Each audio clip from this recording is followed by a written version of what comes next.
Salve a tutti, benvenuti a questa nuova puntata di Soundtrack City. Oggi abbiamo un ospite molto particolare. Mi ha attirato l'attenzione sul web questa ragazza pianista, organista che viene dall'Ucraina, che ha affrontato un viaggio anche piuttosto pesante da quanto ho capito per fare appunto una serie di concerti qui in Europa, partendo peraltro da Genova. Mi è molto interessato, dicevo, questa storia, questo tour, anche perché è evidente che abbiamo davanti una musicista che appunto parte da un territorio, una nazione in questo momento in guerra, e quindi è anche importante capire qual è il valore della musica appunto in questo momento, ma soprattutto poi magari farci parlare del suo progetto musicale, di questi suoi concerti. Mi accompagnerà Oksana che per la traduzione ovviamente dell'italiano-ucraino. Allora, quindi vado a presentare Oksana. Ciao Oksana. Ciao. Ciao Oksana. E Julia Jurczak. Ciao Julia. Ho pronunciato bene Julia Jurczak? Спитався, чи добре він сказав ваші... Va bene, grazie. Allora Julia, per cominciare, parlaci un po' di questo tuo tour, di questo giro di concerti che stai facendo qui in Italia, e peraltro non solo, mi sembra che vai anche in altre città. Хочу, щоб ви розповіли про цей тур, тобто цю вашу поїздку, яку ви зараз почали не тільки по Італії, наскільки він знає, а й по інших країнах.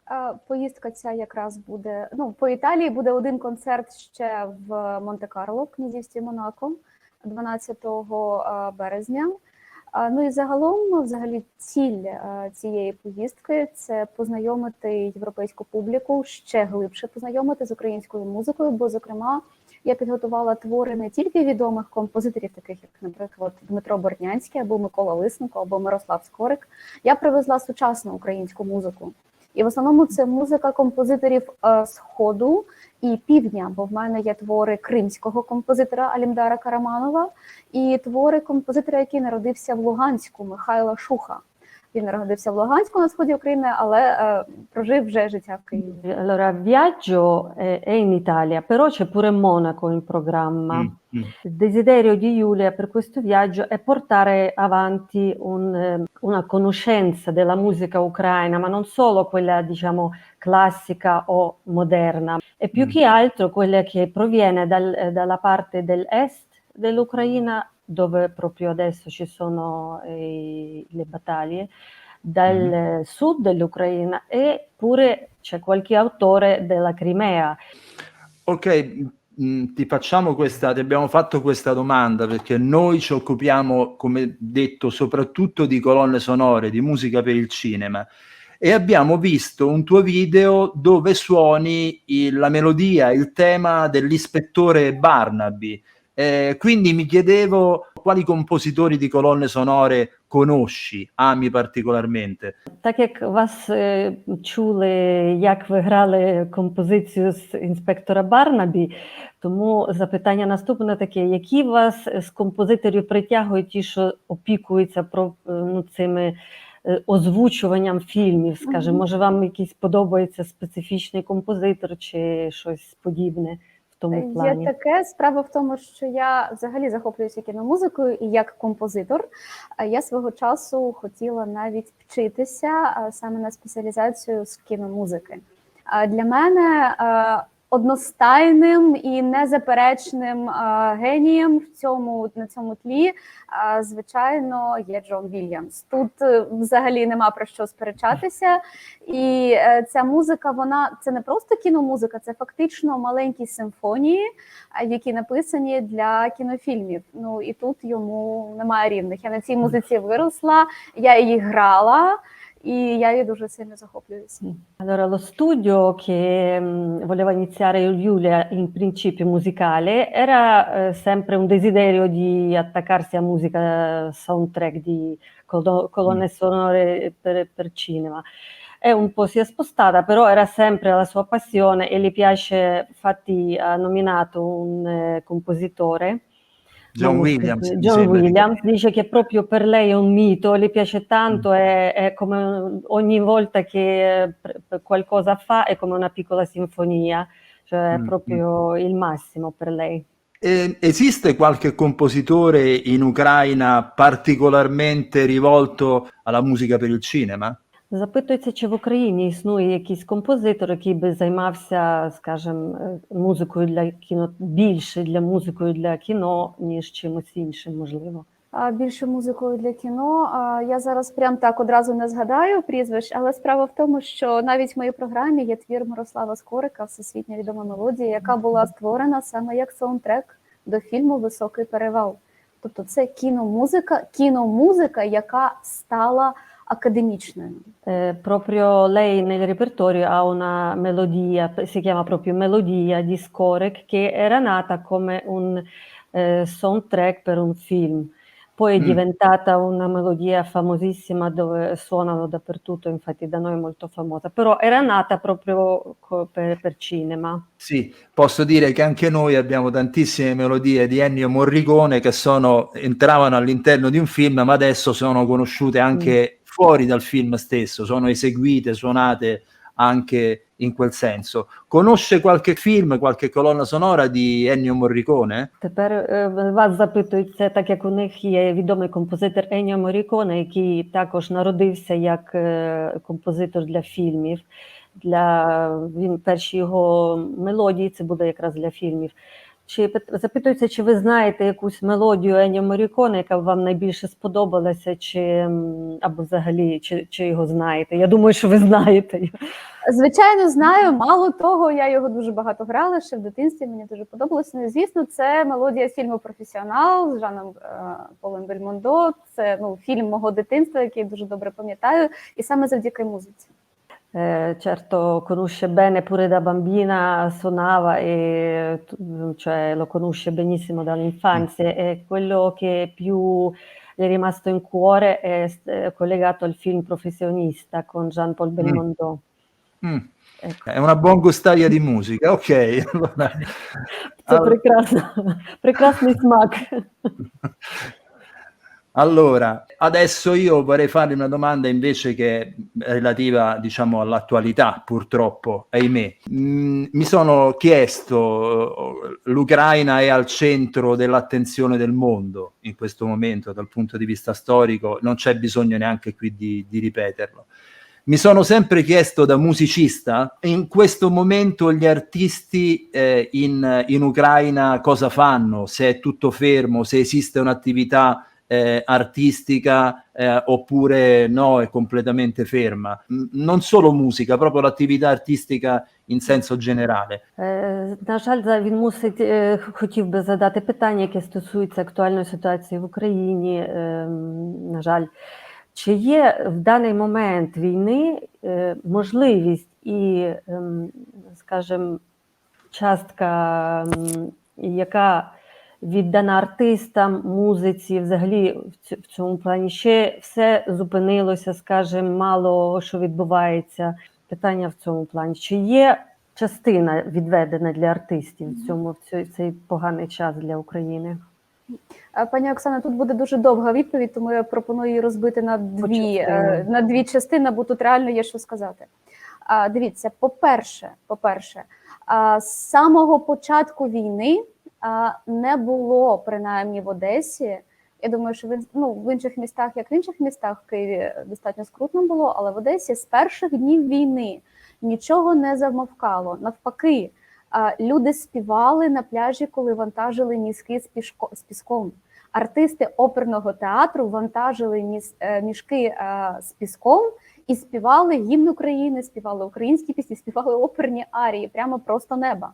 У нас були концерти, виступав оркестр оперного театру перед театром, який був заблокований їжаками і знов тими ж мішками і оцими протитанковими штуками. Вони виступали там теж просто небо. Тобто були open-air концерти. Я, власне, зі своїм колективом теж робила концерт онлайн в нашому кафедральному католицькому соборі, без публіки, без глядачів, але ми робили запис, його транслювали на місцевому радіо католицькому, і була трансляція в соцмережах, тобто нічого взагалі не зупинялося, в принципі. Це перша частина. No, non si è fermato niente, almeno quello che riguarda Odessa, che lei è proveniente dall'Odessa, dai primi giorni si cantava dappertutto, gli artisti del teatro dell'opera, aiutando a riempire sacchi di sabbia e mettendo protezioni in città, cantavano proprio le aree dell'opera in mezzo al pubblico e lei stessa ha registrato un concerto dentro, era registrato però perché per motivi di sicurezza non si poteva chiamare la gente, cioè per concerto, però registrato in una chiesa cattolica, in una cattedrale, un concerto è stato trasmesso nella rete radio, in televisione locale, cioè artisti, anzi, si impegnavano di più per aumentare spirito, diciamo. Allora potrei fargli una domanda che viene di seguito, è: qual è secondo lei il valore della musica o dell'arte in tempo di guerra, durante la guerra? Це зрозуміло навіть без перекладу.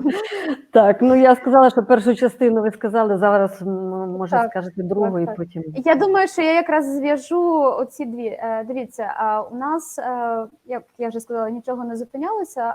Оперний театр в Одесі, у Львові, в Києві, здається, теж. Зараз вони всі працюють. Звісно, вони почали працювати не одразу, поступово люди адаптувалися, працюють ті місця, в яких є укриття.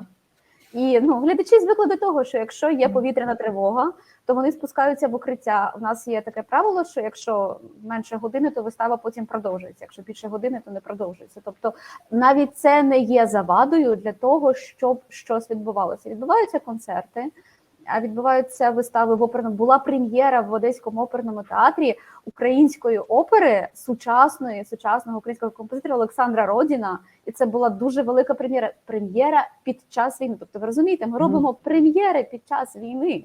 Це, в принципі, нас неможливо зупинити. І, власне, до цього можна додати те, що музика в часи війни є не менш важливою зброєю. Я не можу порівнювати її з хаймерсами чи з леопардами, але я думаю, щось близько до Джавеліна то так працює. Тобто музика є знаряддям, є зброєю, музика є джерелом для підтримки духу, і так було завжди, в усі часи. Згадайте Другу світову війну. Люди співали, щоб елементарно просто вижити, щоб підтримати себе, щоб дати собі сили духу. Тому без мистецтва, в принципі, згадайте фразу Черчилля, для чого, в принципі, взагалі потрібна перемога, і що треба зберігати культуру під час війни, бо інакше, а за що тоді боротися? Якщо не буде культури, якщо не буде мистецтва. C'è spazio per tutto, addirittura durante la guerra si fanno le premiere. Adesso lei mi stava parlando di Odessa che qualche mese fa oppure un mese fa hanno fatto una premiera di una nuova opera moderna in lingua ucraina e veramente tutti erano molto contenti. Certo, ci sono le regole perché ci deve essere uno spazio dove quando ci sono i contraeri, le suono e le sirene, la gente dovrebbe nascondersi. La canto, proprio musica, è come un'arma. Loro lo considerano come un'arma, come un piccolo razzo che pure può aiutare, diciamo, e più che altro aiutare la gente a sopravvivere in questo momento difficile. Pure mi citava pure Churchill, che ha detto che l'arte dovrebbe aiutare in questo tempo. E durante la seconda guerra mondiale pure tutti cantavano per aiutarci a vicenda. Sì, non solo Churchill diceva se non combattiamo per difendere l'arte, che combattiamo a fare? Quindi posso immaginare. Senti, io ti faccio un'ultima domanda. Per noi italiani possiamo solo immaginare quello che succede in Ucraina, no? E quindi quando si parla di un popolo in guerra ci viene in mente noi, e quindi quando eravamo invasi dai nazisti in qualche modo, ma ricordi attuali, grazie a Dio, non ne abbiamo.